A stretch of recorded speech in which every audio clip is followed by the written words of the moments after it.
नमस्कार मैत्रिणींनो. मुरंबा या मालिकेच्या आजच्या शनिवार 3 फेब्रुवारीच्या एपिसोडमध्ये आपण पाहू की भूषण हा अक्षयला सांगतो की हा गोटे भाऊ खूप डेंजर माणूस आहे, पोरं घेऊन फिरतो आणि कोणाच्याही रूममध्ये जातो. हे ऐकून अक्षय खूप घाबरतो आणि म्हणतो हे मला आधी सांगायचं ना, असं म्हणून तो तेथून पळून जातो. गोटे भाऊ भूषणला रिक्षा काढायला सांगतो.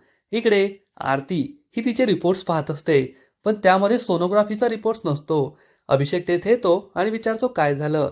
आरती म्हणते माझ्या फाईलमध्ये सोनोग्राफीचा रिपोर्ट नाहीये. हे ऐकून अभिषेक सुद्धा खूप घाबरतो की रिपोर्ट असा अचानक कोठे गेला. तेवढ्यात रेवा रूम बाहेरून हे सगळं ऐकत असते. हा रिपोर्ट तर आपणच घेतला होता. जर आरतीला हे समजलं तर तिला माझ्यावर संशय येईल असा विचार ती करते. इकडे रमा ही काकूसाठी ब्लॅक कॉफी बनवते. काकू ही ब्लॅक कॉफी पिते आणि तिला खूप आनंद होतो. काकू रमाने केलेलं काम पाहते आणि रमाला सांगते हे काम तर 200 रुपयांचं झालंय, हे घे 200 रुपये. आपण कमावलेले 200 रुपये पाहून रमाला खूप आनंद होतो.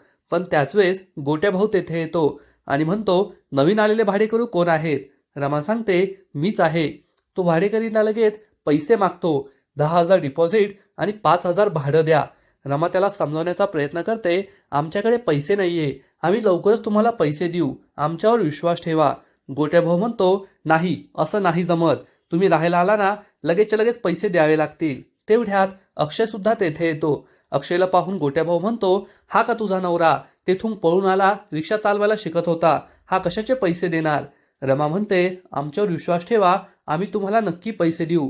गोट्या भाऊ म्हणतो मग 100-200 रुपये तरी द्या. रमा सांगते माझ्याकडे 1 रुपयाही नाहीये. गोट्या भाऊ म्हणतो असं कसं? तुमच्या दोघांचं लग्न तरी झालंय का?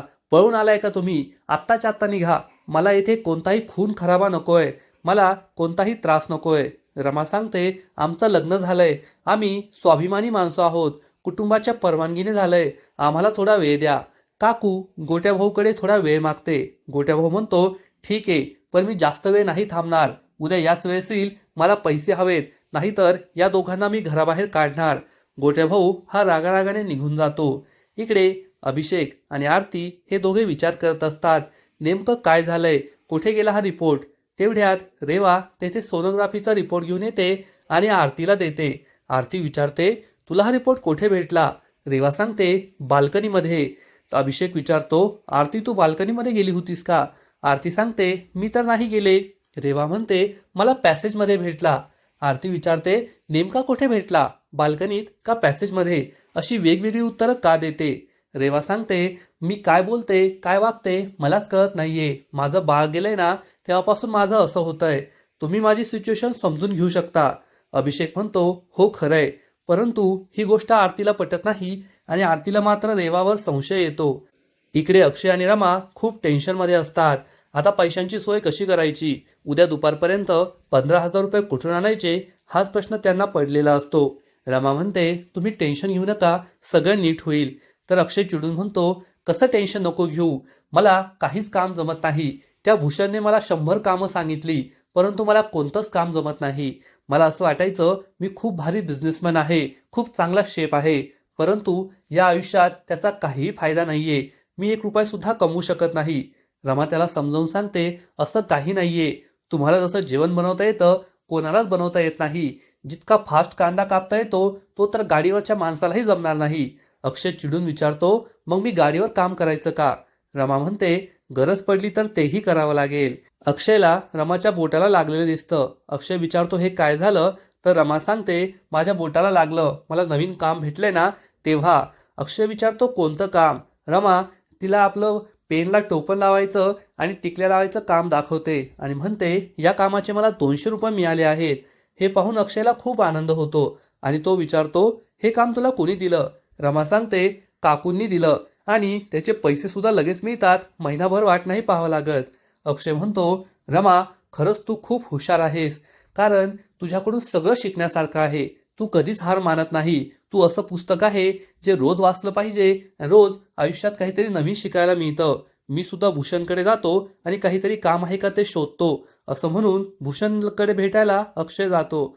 इकडे आई आजी हे आपल्या मैत्रिणींना फोन करते आणि सांगते की अक्षयची पहिली बायको पळून गेली आहे, मी तिला कॉम्पन्सेशन दिलंय, आता मी अक्षयचं दुसरं लग्न करणार आहे.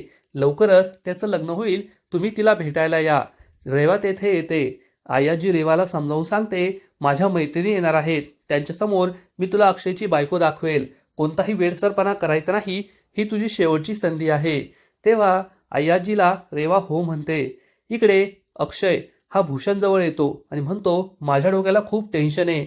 त्या गोट्या भाऊने उद्याच्या उद्या 15,000 रुपये मागितलेत. कोठून द्यायचे? तू मला काम सांग की एवढे पैसे कमावता येतील. तेव्हा भूषण म्हणतो, एक वाईट काम आहे, करशील का? अक्षय यासाठी हो म्हणतो. रमा वॉचमॅन जवळ येते आणि म्हणते की काका, मला काम हवंय. मला लवकरात लवकर 15,000 रुपये पाहिजे. काका सांगतात, एक काम आहे, मुकादमांच्या घरी उद्या पार्टी आहे. जी बाई दिवसभर काम करेल तिला एका दिवसात 10,000 रुपये भेटतील. करशील का? रमा विचार करते, पण मला तेथे सगळे ओळखतात, हे काम कसं करता येईल? पुढील एपिसोडमध्ये आपण पाहू की अक्षय हा एक पार्सल डिलिव्हर करणार. हे पार्सल तो शशिकांतलाच देईल आणि यासाठी त्याला 15,000 रुपये भेटतील. परंतु हा कोणता पदार्थ होता, कशाचं पार्सल होतं, याबद्दल अक्षय भूषणला विचारणार. मग आता पुढे काय होईल हे तर कळेलच. परंतु तोपर्यंत मुरंबा या मालिकेचे असेच नवीन नवीन अपडेट्स सर्वात आधी जाणून घेण्यासाठी व्हिडिओला लाईक करा, शेअर करा आणि चॅनलला सबस्क्राईब करायला विसरू नका. धन्यवाद. नमस्कार.